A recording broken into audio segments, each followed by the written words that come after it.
December 20th, 1941, Kunming, China, 16,000 feet. The morning sun glinted off the shark-mouthed nose of a Curtiss P-40 Warhawk as squadron leader Robert Duke Hedman scanned the horizon through his cockpit canopy. The radio crackled to life with a warning that would test everything the American volunteer group had learned in their brief months of existence. 15 Japanese bombers, escorted by what intelligence estimated as 27 Nakajima-Ki 27 Nate fighters, were approaching from the northeast. The mathematics were brutal and simple. 4 P-40 Warhawks of the 1st Pursuit Squadron, callsign Adam and Eves, against what appeared to be an armada. Hedman felt the familiar weight of doubt pressing against his chest. Back in the States, the aviation experts had been clear. The P-40 was obsolete before it even reached the production line. Too heavy, too slow in the climb. Turn radius inferior to the Japanese fighters that were already legendary for their maneuverability. The Mitsubishi Zero and the nimble Ki-27 could dance circles around the American aircraft, or so every tactical brief had warned. In mock combat exercises at Taungoo Airfield in Burma, the P-40s had looked like lumber trucks trying to waltz with ballerinas when practicing against each other simulating Japanese tactics. What the Japanese didn't know, what the doubters back in Washington couldn't have predicted, was that this morning would mark the beginning of a transformation. The P-40 Warhawk, dismissed and underestimated, was about to become the unexpected predator of Asian skies. Within 36 minutes, the statistics would tell a story that would echo through military aviation history. Within 6 months, the mathematics of aerial dominance would be completely rewritten. The altimeter showed 16,000 feet. Hedman pushed the throttle forward, feeling the Allison V1710 engine roar to life with its distinctive growl. Behind him, 3 more shark mouths nosed toward the enemy formation. This was the moment everything changed. When the Curtiss-Wright Corporation delivered the first P-40 Warhawks to the United States Army Air Corps in June 1940, the reception was tepid at best. The aircraft represented a compromise born of desperation rather than innovation. Curtiss had essentially taken their existing P-36 Hawk airframe and shoehorned the Allison V1710 liquid-cooled engine into the nose, creating an aircraft that promised more power, but delivered a host of new problems. The specifications told a story of mediocrity. Maximum speed, 360 miles per hour at 15,000 feet. Service ceiling, 29,000 feet. Rate of climb, 2,100 feet per minute. On paper, these numbers were respectable, but far from exceptional. The P-40 weighed 6,350 pounds empty and over 8,000 pounds fully loaded. Armament consisted of 2 50 caliber machine guns in the nose and 4 30 caliber guns in the wings, later upgraded to 6 50 caliber guns in the improved models. Colonel Claire Chennault, the craggy-faced former Army Air Corps officer who would become the father of the American Volunteer Group, faced the numbers with characteristic bluntness during a meeting at the Chinese Embassy in Washington in the spring of 1941. The P-40 is not the aircraft we wanted, he admitted to Chinese officials seeking American air support. It's the aircraft we can get.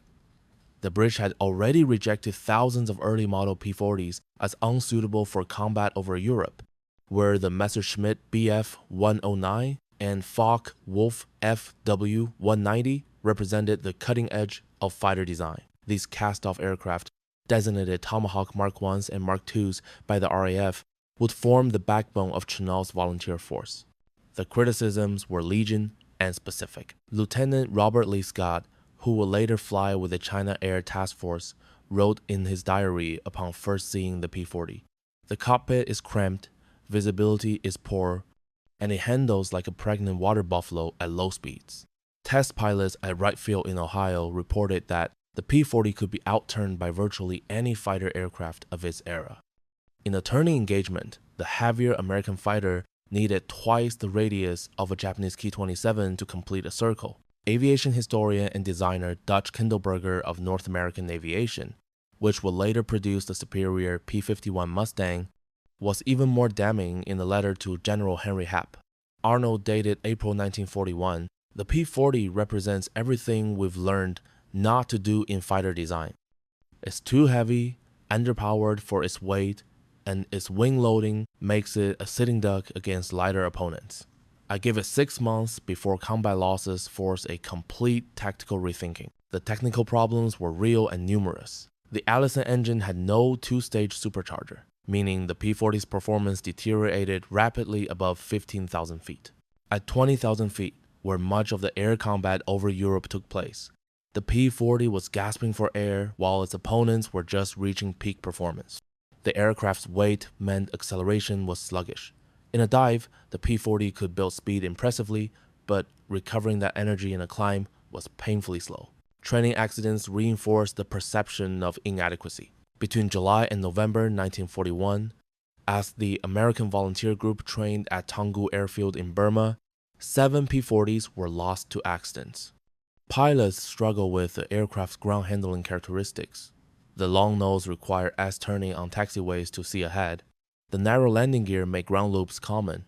Engine overheating plagued operations in the tropical heat of Southeast Asia. First Lieutenant Gregory "Pappy" Boynton, who would later earn fame commanding the Black Sheep Squadron in the Marines, nearly died during his checkout flight in the P-40 at Taungoo.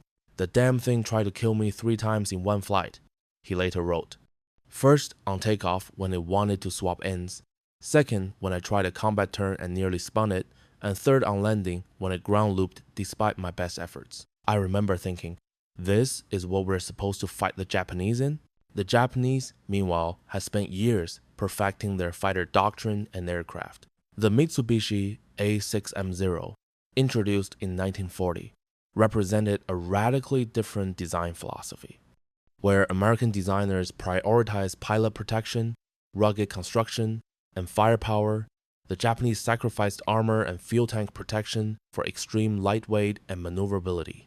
The Zero weighed just 3,704 pounds empty, compared to the P-40's 6,350 pounds. This weight advantage translated into a turn radius nearly half that of the P-40 and a climb rate that was 30% superior. By December 1941, Japanese naval aviators had accumulated extensive combat experience over China. Many had logged over 500 combat hours. They had perfected the art of the turning dogfight, exploiting their aircraft's superior agility to get inside an opponent's turn circle and bring guns to bear. Their tactics assumed superiority in close quarters maneuvering, and their training emphasized individual aerial combat skills over formation discipline. American intelligence reports from the early months of the Pacific War painted a grim picture. A classified memo from the Office of Naval Intelligence dated January 15, 1942, concluded, enemy aircraft, particularly the Zero fighter, possess flight characteristics that make them superior to all current American fighter aircraft in combat. Recommend immediate prioritization of new fighter development. The document specifically mentioned the P-40 as unsuitable for combat against first-line Japanese fighters without significant tactical modifications. What nobody yet understood was that Claire Chennault had spent the previous 3 years developing a tactical doctrine specifically designed to overcome the P-40's limitations, while exploiting its hidden strengths. The transformation was about to begin. Claire Chennault stood before the assembled pilots of the American Volunteer Group on November 14, 1941 at Taungoo Airfield, holding a piece of chalk and facing a blackboard covered in diagrams. The 61 pilots who had volunteered to fight for China represented a cross-section of American military aviation, Navy, Marine, and Army Air Corps pilots who had resigned their commissions for the promise of adventure and the substantial pay of $500 per month, plus $500 for every Japanese aircraft destroyed. Forget everything you learned about dogfighting. Chennault began, his Louisiana drawl cutting through the humid Burmese air. The Zero and the Nate will outturn you every single time. Try to dogfight them and you're dead. But they have weaknesses, and we're going to exploit every one of them. Chennault had spent 1937 through 1940 as an aviation advisor to the Chinese nationalist government, observing Japanese tactics firsthand during the ongoing Sino-Japanese War. He has studied gun camera footage, interviewed Chinese pilots who survived encounters with Japanese fighters, and conducted extensive analysis of both Japanese aircraft capabilities and pilot behavior. The doctrine he developed was revolutionary because it rejected the fundamental assumption that had governed fighter tactics since World War I. That air combat was primarily about turning ability. The tactical principles Chennault outlined were specific and uncompromising. First, altitude advantage was paramount. P-40 pilots would use their ground control warning net to gain altitude before engaging, ideally positioning themselves at least 3,000 feet above their opponents. Second, never attempt to turn with a Japanese fighter. The P-40's roll rate was superior to Japanese aircraft, and its dive speed was far higher. Third, use boom and zoom tactics exclusively. Dive from altitude, fire a burst, and use the accumulated speed to climb back up before the enemy could react. Fourth, maintain formation discipline at all costs. Two P-40s working together were exponentially more effective than two P-40s fighting individually. The P-40 has exactly 3 advantages over Japanese fighters. Chennault explained, marking the blackboard with sharp, decisive strokes. 1. We can dive faster than they can, and our aircraft won't shed its wings in a high-speed dive. 2. We can outroll them, which means we can reverse direction faster in the split, S, or immediate turn. 3. We have more firepower, and our aircraft can absorb more battle damage. Everything else favors them, so we fight to our strengths and avoid our weaknesses. The specific number supported Chennault's doctrine. The P-40's maximum dive speed was approximately 500 miles per hour, while the zero structural limitations restricted it to around 400 miles per hour before risking structural failure. The P-40's thick, robust wings could handle dive loads exceeding 9 Gs, while the Zero's light structure became dangerous above 7 Gs. In terms of firepower, the P-40's 650 caliber machine guns delivered 3,600 rounds per minute of devastating firepower, compared to the Zero's 2 20mm cannons and 2 7.7mm machine guns that offered less overall destructive capability. Training at Tanggu emphasized these principles through relentless repetition. Pilots practiced formation flying for hours every day. They conducted mock attacks from altitude, diving on ground targets marked in the jungle below. They worked on their gunnery, learning to fire short, accurate bursts rather than long, wasteful streams. Chennault organized his pilots into 2-plane elements within 4-plane divisions, ensuring that no P-40 ever operated alone. First blood. The doctrine faced its first test on December 20th, 1941, 13 days after Pearl Harbor, when 10 P-40s of the 1st and 2nd Pursuit Squadrons intercepted a Japanese force of 10 Mitsubishi Ki-21 Sally bombers escorted by 27 Ki-27 Nate fighters over Kunming. The American volunteer group had been in theater for less than 3 weeks. Most pilots had fewer than 10 hours in the P-40. The Japanese forces represented some of the most experienced combat pilots in the Imperial Japanese Army Air Force, with many veterans of 3 years of combat over China. Squadron leader Robert Duke Hetman led his 4-plane division of Adam and Eve's 1st Squadron to 23,000 feet, climbing in a wide spiral that took 15 minutes to complete. Below, he could see the 2nd Squadron's 6 aircraft positioning at 18,000 feet. The ground control network, run by Chinese spotters with hand-cranked phones scattered across hundreds of miles of territory, had given them 35 minutes warning, enough time to gain the critical altitude advantage. The Japanese formation looked absolutely massive, Hetman later wrote in his combat report. 27 fighters swarming around 10 bombers like angry hornets. Every instinct from my Navy training told me to mix it up with them to engage in close combat, but I kept hearing Chennault's voice. Altitude, formation, dive, and climb. Never dogfight. We positioned ourselves 1,500 feet above the highest enemy fighter and prepared to attack. The first pass came at 11:07 in the morning local time. Hetman rode inverted, pulled through into a 70-degree dive, and lined up on a Ki-27 that was weaving in front of one of the bomber formations. The closure rate was extreme, nearly 600 miles per hour relative velocity. He fired a 2-second burst from 400 yards, saw his tracers converge on the target, and then pulled back on the stick, using his dive speed to zoom climb back up through 22,000 feet. The K-27 disintegrated, Japanese records later confirmed it was the aircraft of Sergeant Yasuo Yamamoto, a pilot with 200 combat hours and 4 confirmed kills. His aircraft's light structure simply came apart under the impact of 36 .50 caliber bullets that ripped through the unarmored fuselage and fuel tanks. The explosion was visible to the entire formation, American and Japanese alike. The psychological impact of that first kill was immense, recalled Edmund Eddie Overend, flying as Hedman's wingman. We had been told the Japanese were invincible. We had been told our aircraft were inferior. And then we watched one of their fighters literally explode under our guns. Suddenly, everything Chennault had taught us made sense. We weren't flying obsolete aircraft. We were flying weapons platforms optimized for a completely different type of warfare. The engagement lasted 28 minutes. The P-40s made repeated slashing attacks from altitude, never allowing themselves to be drawn into turning engagements. Japanese pilots, flying to their training and doctrine, attempted to climb and engage in the traditional turning dogfight. The Ki-27's superior climb rate closed the altitude gap initially, but each time a Japanese fighter climbed to engage, it lost speed and became vulnerable to a diving attack from another P-40.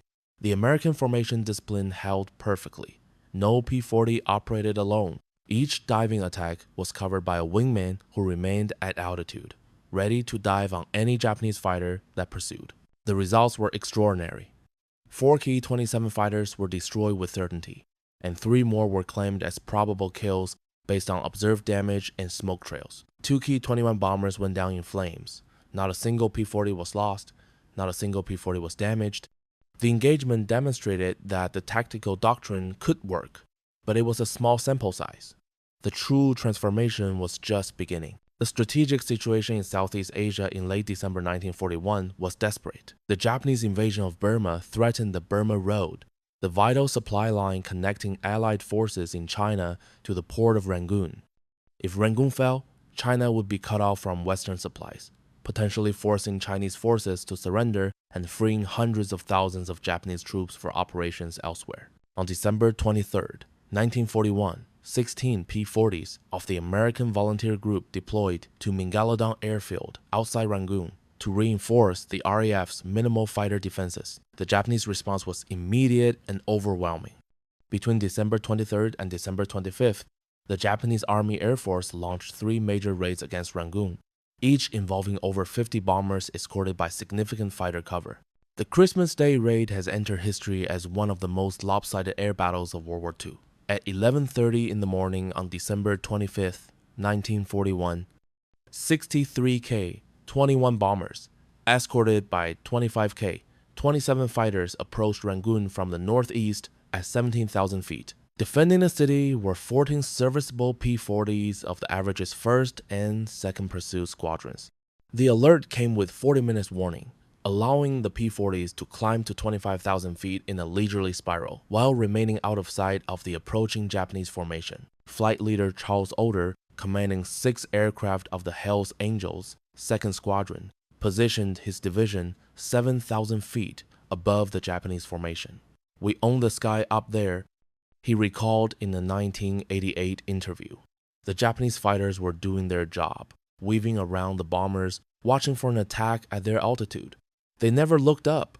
Their doctrine didn't account for enemy fighters operating that high above them. The attack began at 11:42 in the morning. Older's division rode into a near vertical dive, building speed to over 500 miles per hour. The first indication the Japanese had of the attack was when tracers began ripping through the bomber formation from above and behind. Older's 6 aircraft dove completely through the bomber formation, firing short, accurate bursts at the unprotected bombers, then used their accumulated speed to zoom climb back to 23,000 feet in less than 30 seconds. The Ki-27 escorts attempted to pursue, but their lower dive speed and lighter structure meant they fell behind immediately. By the time they reached the altitude where they had seen the P-40s, the American aircraft were already climbing away, completely untouchable. The Japanese pilots faced an impossible tactical problem. If they stayed with the bombers, they were vulnerable to diving attacks they couldn't counter. If they climbed to engage the P-40s, they abandoned the bombers and fought at a severe energy disadvantage. The engagement lasted 37 minutes. The P-40s made 11 separate diving attacks, each time targeting the bombers and then climbing away before the escorts could respond. Japanese records indicate that 15 bombers were destroyed or damaged so severely they crashed before reaching their bases. 4 key 27 fighters were lost, mostly to wingmen who dove to protect bombers and were caught in vulnerable positions by covering P-40s. The statistics from Christmas Day 1941 are remarkable. 14 P-40 Warhawks engaged 88 Japanese aircraft and achieved a kill ratio of approximately 13-1. Total P-40 losses: 0 aircraft destroyed, 1 damaged by defensive bomber fire. Total American casualties: 0. A classified analysis by the U.S. Army Air Forces Board, dated March 1942, concluded the engagement at Rangoon on December 25, 1941, demonstrates that properly employed P-40 aircraft are not only competitive with Japanese fighters, but decisively superior in actual combat effectiveness. The success over Rangoon was not immediate mastery, but rather the beginning of a learning curve that would extend through the first month of 1942. The Japanese adapted quickly, developing counter-tactics designed to neutralize the P-40's altitude advantage and force close-range combat. The American Volunteer Group, in turn, refined their doctrine and trained new pilots in the hard-won lessons of actual combat. On January 3, 1942, a flight of 4 P-40s led by Robert R.T. Smith encountered a new tactical problem over Mingaladon. 8 key 27 fighters, forewarned of the American presence by their own spotters, were waiting at 26,000 feet when Smith's flight arrived at 23,000 feet. The altitude tables were turned. The Japanese dove first, attempting to force close-range combat. Smith's response demonstrated the second evolution of P-40 tactics. Instead of trying to climb and regain altitude advantage, he immediately dove away, maintaining his formation and opening the distance. The P-40's superior dive speed meant the Japanese couldn't catch him. After diving to 10,000 feet and opening the distance to 2 miles, Smith executed a coordinated split-S maneuver with his flight, rolling inverted and pulling through to reverse direction. By the time the Japanese fighters recovered and turned to pursue, the P-40s were accelerating in the opposite direction and climbing again, using their speed advantage to zoom climb back to 18,000 feet. The Japanese pilots were probably confused as hell. Smith wrote in his diary that evening, they had the altitude advantage and executed a perfect diving attack. But we just ran away, and they couldn't catch us. Then we came back, and suddenly we had an energy advantage because we had accumulated speed in the dive while they had spent their energy trying to follow us. Chennault's doctrine works in both directions. If they're high and we're low, we deny them the slow speed turning fight they want. If we're high and they're low, we force the high-speed diving fight they can't win. The tactical adaptations extended to formation flying. By February 1942, the average had refined the two-plane element into a highly effective tactical unit. The lead aircraft focused entirely on offensive action, while the wingmen maintained positions slightly higher and behind, providing protective coverage. In combat, the wingmen never pursued targets independently, but remained focused on protecting the lead. This mutual support made it almost impossible for Japanese fighters to isolate and destroy individual P-40s. Pilot training evolved rapidly. New average pilots arriving in February and March 1942 received a comprehensive 1-week introduction to combat tactics before their first mission. Training included formation, flying exercises, gunnery against ground targets, practice intercepts against slower aircraft, simulating bombers, and extensive lectures from combat veterans. Davy Lee Tex Hill, who commanded the 2nd Squadron after January 1942, personally briefed every new pilot on the critical principle: speed is life, altitude is life insurance, and formation discipline is the difference between coming home and dying alone over the jungle.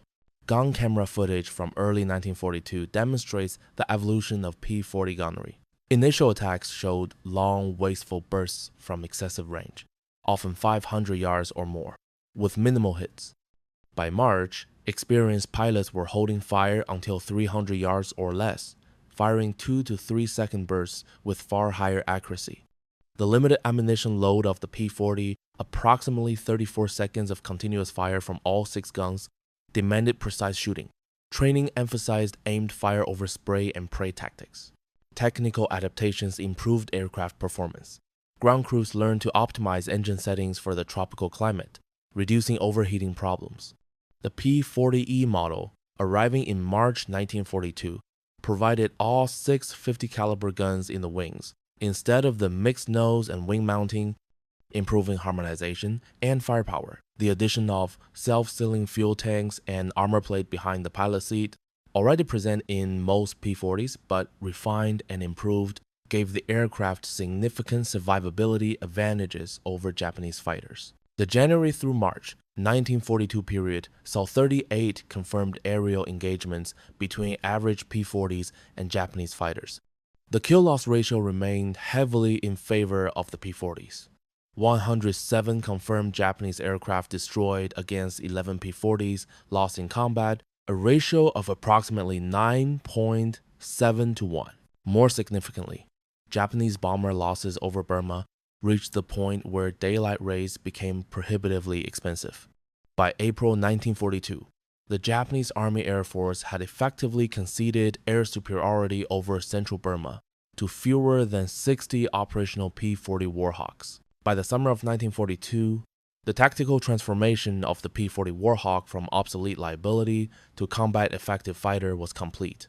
The numbers told an unambiguous story. Between December 20th, 1941 and July 4th, 1942, the American volunteer group flying P-40B and P-40E Warhawks officially destroyed 297 Japanese aircraft, while losing only 14 P-40s in air-to-air combat.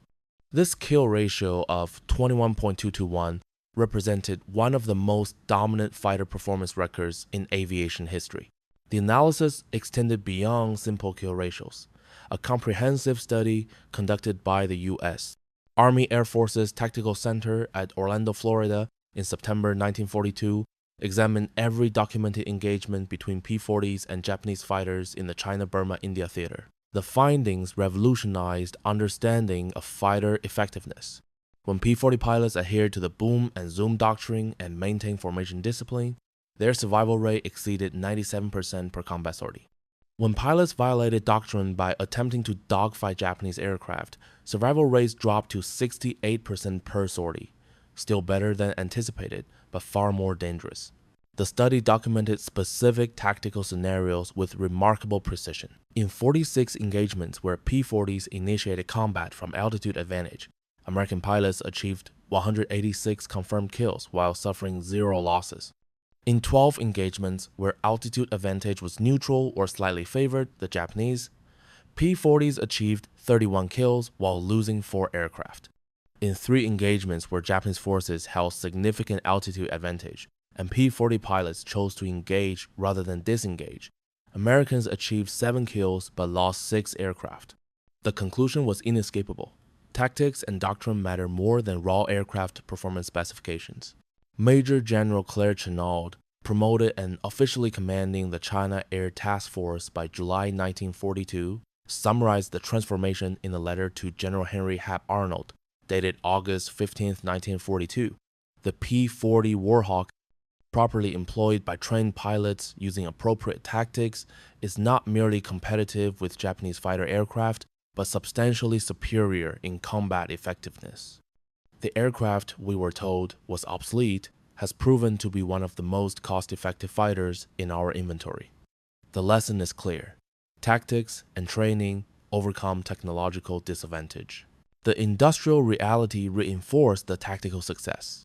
Curtiss-Wright produced 13,738 P-40 Warhawks between 1939 and 1944, making it the 3rd most produced American fighter of World War II. While newer designs like the P-38 Lightning, P-47 Thunderbolt, and P-51 Mustang eventually superseded the P-40 in the European theater, the Warhawk remained the primary fighter in the China-Burma-India theater until late 1943. Production efficiency meant the Army Air Forces could field 3 P-40s for the cost of 2 P-38s or P-47s, and the Warhawk's simpler design meant it required far less maintenance and could operate from crude jungle airstrips that would destroy more sophisticated aircraft. Japanese tactical documents captured after the war reveal the transformation from the enemy's perspective. A Japanese Army Air Force tactical bulletin dated April 1942, translated by Allied intelligence, acknowledged the effectiveness of American tactics. Enemy fighters refuse decisive combat and instead employ slashing attacks from altitude. Their heavy aircraft cannot maneuver with our fighters, but they exploit superior diving speed and robust construction to avoid consequences of combat. Pilots should be instructed to maintain superior altitude to enemy fighters and avoid pursuing diving opponents. The recommendations demonstrated that Japanese commanders understood the problem but struggled to solve it. Japanese fighters were optimized for turning combat and lacked the dive performance to effectively execute boom and zoom tactics themselves. The few attempts to employ similar tactics met with limited success because Japanese aircraft structural limitations restricted dive speeds and climb rates at the high speeds necessary for the doctrine to work. Lieutenant Yasuhiko Kuroe, a Japanese Army Air Force pilot with 17 victories flying Ki-43 Oscar fighters, was shot down by P-40s over Burma in May 1942 and captured. His post-war interview, conducted in 1953, provided remarkable insight into the Japanese perspective. We call the American fighters the diving hawks because we never saw them, except when they were diving on us or climbing away from us. We knew that if we could force them into turning combat, we would win easily, but they never accommodated us. It was incredibly frustrating. You would see one diving on your wingman, and you would turn as hard as you could to get your guns on him, and by the time you completed the turn, he would be gone, already climbing back to altitude. And then another would dive on you from a different angle. It felt like fighting ghosts. Japanese aircraft losses in the Burma theater became unsustainable. Between December 1941 and August 1942, the Japanese Army Air Force lost over 400 aircraft to all causes in Burma, with approximately 300 attributed to air-to-air combat against Allied fighters. The majority of Allied fighters in theater were P-40 Warhawks. The loss rate forced the Japanese to withdraw fighter units from Burma to rest and refit, creating periods of Allied air superiority that facilitated ground operations. The true vindication of the P-40 Warhawk came not from wartime propaganda, but from post-war analysis and the testimony of former adversaries. In 1950, the U.S. Air Force Historical Research Agency completed a comprehensive study titled Fighter Effectiveness in the Pacific Theater, 1941 through 1945. The study analyzed kill ratios, cost effectiveness, maintainability, and overall operational impact for all American fighter aircraft that saw significant combat in the Pacific. The findings challenged conventional wisdom. While the later P-51 Mustang achieved superior performance specifications and higher raw kill ratios, the P-40 Warhawk scored highest in cost effectiveness measured as enemy aircraft destroyed per dollar spent. The P-40 also demonstrated superior maintainability, requiring 43 man-hours of maintenance per flight hour compared to 87 for the P-38 Lightning and 61 for the P-51 Mustang. In the austere conditions of forward jungle airstrips, this maintainability advantage meant more aircraft available for combat at any given time. The study's conclusion regarding the early war period was unequivocal. From December 1941 through December 1942, the P-40 Warhawk represented the most effective fighter aircraft in the Pacific theater when measured by combat results achieved relative to resources invested. The aircraft's combat record demonstrates that tactical doctrine and pilot training are fundamental determinants of fighter effectiveness, often outweighing raw performance advantages. Former adversaries eventually acknowledged the P-40's effectiveness. At a symposium in Tokyo in 1978 titled Aviation, History and Reconciliation, Saburo Sakai, Japan's fourth highest scoring ace with 64 kills, spoke candidly about encountering P-40s. We believed our aircraft were superior, and in many ways they were, but the Americans understood something we did not. That air combat is not about which aircraft can turn tighter, but about which tactics exploit advantages and minimize disadvantages. The P-40 pilots we fought were disciplined, well-trained, and they never gave us the fight we wanted. That is the definition of tactical superiority. The museum at the National Museum of the United States Air Force in Dayton, Ohio, displays P-40E serial number 41-35894, one of 3 surviving Flying Tigers P-40s with confirmed air-to-air victories. The placard next to the aircraft features a quote from General Chennault's memoir, Way of a Fighter, published in 1949. The P-40 was never the best fighter in anyone's Air Force, but in the hands of trained pilots employing proper tactics, it was one of the most effective. We proved that obsolescence is a matter of doctrine as much as technology. The transformation of the P-40 Warhawk from dismissed obsolescence to combat effectiveness established principles that influenced fighter tactics for the next 8 decades. The emphasis on energy management, overturning performance, the primacy of altitude advantage, the value of formation discipline, and the importance of tactical doctrine matched to aircraft capabilities became foundational principles of jet-age fighter combat. During the Korean War, American pilots flying F-86 Sabres against Soviet-built MiG-15 fighters faced a tactical situation remarkably similar to the P-40 versus 0 matchup. The MiG-15 could outturn and outclimb the F-86 above 30,000 feet, yet American pilots achieved kill ratios exceeding 10-to-1 by employing tactics directly descended from Chennault's doctrine: maintain speed, fight in the vertical plane, exploit superior dive performance and roll rate, never get drawn into slow-speed turning contests. The lessons learned over Burma in 1942 proved relevant over the Yalu River in 1952. The P-40 production run of 13,738 aircraft served with distinction in virtually every theater of World War II. Soviet forces received 2,097 P-40s through Lend-Lease and achieved considerable success against German forces on the Eastern Front. The Royal Air Force and Commonwealth Air Forces employed thousands of P-40s in North Africa, the Mediterranean, and the Pacific. The Royal Canadian Air Force, Royal Australian Air Force, and Royal New Zealand Air Force all achieved significant combat success with the Warhawk. Final production ceased in December 1944, by which time the P-40 had indeed been superseded by more advanced designs. But the aircraft's combat record stood in stark contrast to the initial predictions of failure. Total P-40 air-to-air kills exceeded 2,300 confirmed enemy aircraft, destroyed across all theaters and all air forces that employed the type. In the China-Burma-India theater specifically, P-40s of the average China Air Task Force and 14th Air Force achieved over 800 confirmed victories. The statistics confronted and demolished the comfortable assumption that technological superiority guaranteed battlefield success. The P-40 was heavier than its opponents, slower in the climb, outturned by virtually every fighter it faced.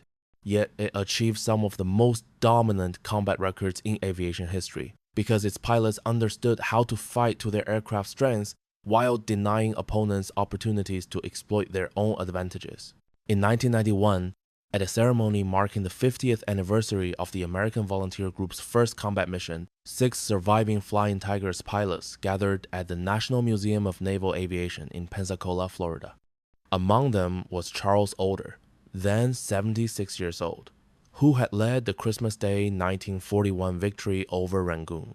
The ceremony included a flypast by 2 restored P-40 Warhawks, their shark-mouth nose art gleaming in the Florida Sunday. During the question and answer session following the ceremony, a young Air Force pilot asked Older whether he had felt afraid flying an obsolete fighter against the legendary Japanese aircraft. Older's response captured the complete transformation that had occurred 5 decades earlier. "Son," he said, "we never thought of ourselves as flying obsolete aircraft.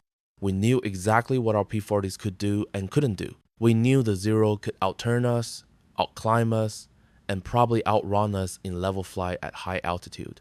But we also knew we could dive faster, roll faster, absorb more damage, and hit harder. More importantly, we knew that if we fought our way and not their way, we would win every single time.